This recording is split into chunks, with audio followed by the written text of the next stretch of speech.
Audio clip number 12، اس میں آپ انشاءاللہ عز و جل قرآن پاک کی سورہ بقرہ کی آیت نمبر 28 سے 30 تک کی تلاوت، ترجمہ اور تفسیر صراط الجنان سنیں گے۔ بسم اللہ الرحمن الرحیم۔ ترجمہ، اللہ کے نام سے شروع جو نہایت مہربان رحمت والا ہے۔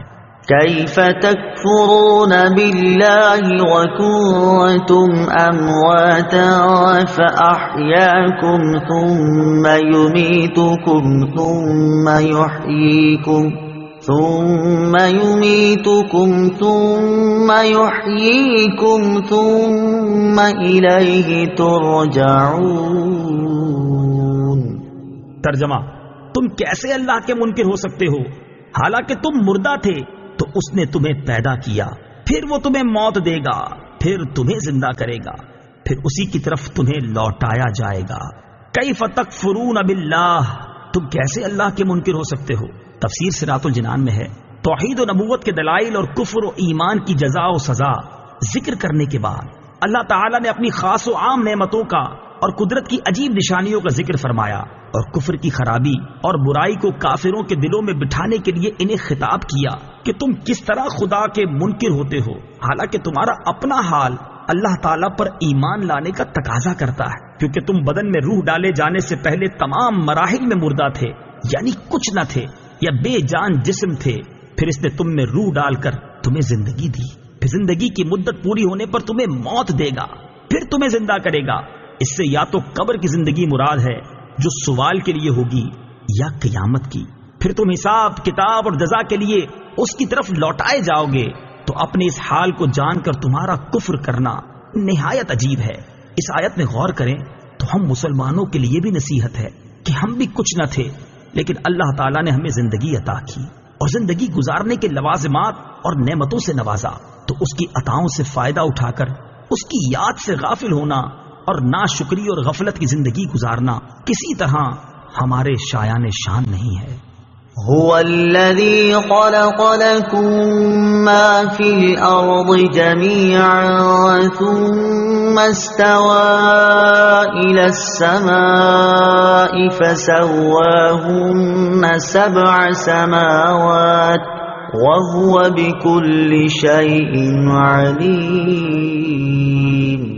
ترجمہ، وہی ہے جس نے جو کچھ زمین میں ہے سب تمہارے لیے بنایا، پھر اس نے آسمان کے بنانے کا قصد فرمایا تو ٹھیک 7 آسمان بنائے اور وہ ہر شے کا خوب علم رکھتا ہے۔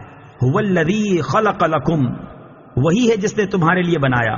تفسیر صراط الجنان میں ہے، تمام انسانوں کو فرمایا گیا کہ زمین میں جو کچھ دریا، پہاڑ، کانے، کھیتی، سمندر وغیرہ ہے، سب کچھ اللہ تعالیٰ نے تمہارے دینی و دنیاوی فائدے کے لیے بنایا ہے۔ دینی فائدہ تو یہ ہے کہ زمین کے عجائبات دیکھ کر تمہیں اللہ تعالیٰ کی حکمت و قدرت کی معرفت نصیب ہو، اور دنیاوی فائدہ یہ ہے کہ دنیا کی چیزوں کو کھاؤ پیو اور اپنے کاموں میں لاؤ۔ جب تک اللہ تعالیٰ کی طرف سے کوئی ممانعت نہ ہو تو ان نعمتوں کے باوجود تم کس طرح اللہ تعالیٰ کا انکار کر سکتے ہو؟ ایک اہم قاعدہ اس آیت سے معلوم ہوا کہ جس چیز سے اللہ تعالیٰ نے منع نہیں فرمایا وہ ہمارے لیے مباح و حلال ہے۔ وَهُوَ بِكُلِّ شَيْءٍ عَلِيمٌ، اور وہ ہر شے کا خوب علم رکھتا ہے۔ تفسیر صراط الجنان میں ہے، کائنات کی تخلیق اور اسے وجود میں لانا اللہ تعالیٰ کے کامل علم کی دلیل ہے، کیونکہ ایسی حکمت سے بھری مخلوق کا پیدا کرنا ایک ایک شے کا علم رکھے بغیر ممکن اور متصور نہیں۔ کافر مرنے کے بعد زندہ ہونے کو ناممکن سمجھتے تھے۔ ان آیتوں میں کافروں کے اس عقیدے کے غلط و باطل ہونے پر ایک عظیم دلیل قائم کی گئی ہے کہ جب اللہ تعالیٰ قدرت و علم والا ہے اور جس میں حیات کی صلاحیت بھی رکھتا ہے تو موت کے بعد دوبارہ زندہ کرنا کیسے ناممکن ہو سکتا ہے؟ وَإِذْ قَالَ رَبُّكَ لِلْمَلَائِكَةِ إِنِّي جَاعِلٌ فِي الْأَرْضِ خَلِيفَةً قَالُوا أَتَجْعَلُ فِيهَا مَن يُفْسِدُ فِيهَا وَيَسْفِكُ الدِّمَاءَ وَنَحْنُ نُسَبِّحُ بِحَمْدِكَ وَنُقَدِّسُ لَكَ قَالَ إِنِّي أَعْلَمُ مَا لَا تَعْلَمُونَ۔ ترجمہ، اور یاد کرو جب تمہارے رب نے فرشتوں سے فرمایا میں زمین میں اپنا نائب بنانے والا ہوں، تو انہوں نے عرض کیا کیا تو زمین میں اسے نائب بنائے گا جو اس میں فساد پھیلائے گا اور خون بہائے گا، حالانکہ ہم تیری حمد کرتے ہوئے تیری تسبیح کرتے ہیں اور تیری پاکی بیان کرتے ہیں۔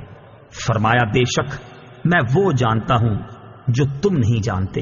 وَإِذْ قَالَ رَبُّكَ لِلْمَلَائِكَةِ، اور جب تمہارے رب نے فرشتوں سے فرمایا، تفسیر صراط الجنان میں ہے حضرت آدم علیہ السلام اور فرشتوں کے واقعات پر ضمنی تبصرے سے پہلے ایک مرتبہ آیات کی روشنی میں واقعہ ذہن نشین کر لیں۔ واقعے کا خلاصہ، اللہ تعالیٰ نے حضرت آدم علیہ السلام کی تخلیق سے پہلے فرشتوں سے فرمایا کہ میں زمین میں ایک خلیفہ بنانے والا ہوں۔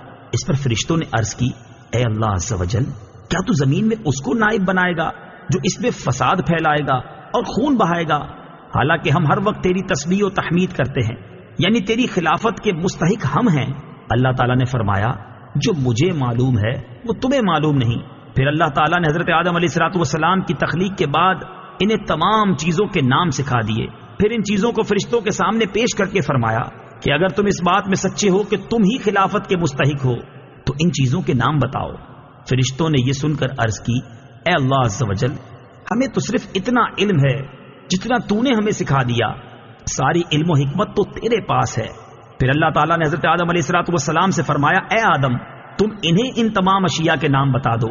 جب حضرت آدم علیہ السلام نے انہیں ان اشیاء کے نام بتائے تو اللہ تعالیٰ نے فرمایا اے فرشتوں، کیا میں نے تمہیں نہ کہا تھا کہ میں آسمانوں اور زمین کی تمام چھپی چیزیں جانتا ہوں اور میں تمہاری ظاہر اور پوشیدہ باتوں کو جانتا ہوں۔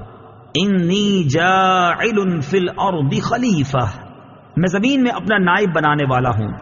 تفسیر صراط الجنان میں ہے خلیفہ اسے کہتے ہیں جو احکامات جاری کرنے اور دیگر اختیارات میں اصل کا نائب ہوتا ہے۔ اگرچہ تمام انبیاء علیہ السلام اللہ تعالیٰ کے خلیفہ ہیں، لیکن یہاں خلیفہ سے حضرت آدم علیہ السلام مراد ہیں، اور فرشتوں کو حضرت آدم علیہ السلام کی خلافت کی خبر اس لیے دی گئی کہ وہ ان کے خلیفہ بنائے جانے کی حکمت دریافت کریں اور ان پر خلیفہ کی عظمت و شان ظاہر ہو کہ ان کو پیدائش سے پہلے ہی خلیفہ کا لقب عطا کر دیا گیا ہے، اور آسمان والوں کو ان کی پیدائش کی بشارت دی گئی۔ فرشتے کیا ہیں؟ فرشتے نوری مخلوق ہیں، گناہوں سے معصوم ہیں، اللہ تعالیٰ کے معزز و مکرم بندے ہیں، کھانے پینے اور مرد یا عورت ہونے سے پاک ہیں۔ فرشتوں کے بارے میں مزید تفصیل جاننے کے لیے بہار شریعت جلد نمبر 1 کے صفحہ 90 سے ملائکہ کا بیان مطالعہ فرمائیں۔ انی اعلم، بے شک میں زیادہ جانتا ہوں۔ تفسیر صراط الجنان میں ہے فرشتوں کے جواب میں اللہ تعالیٰ نے فرمایا کہ جو میں جانتا ہوں وہ تم نہیں جانتے، کیونکہ خلیفہ بنانے میں میری حکمت تم پر ظاہر نہیں۔ بات یہ ہے کہ انہی انسانوں میں انبیاء بھی ہوں گے، اولیاء بھی اور علماء بھی، اور یہ حضرات علمی و عملی دونوں فضیلتوں کے جامع ہوں۔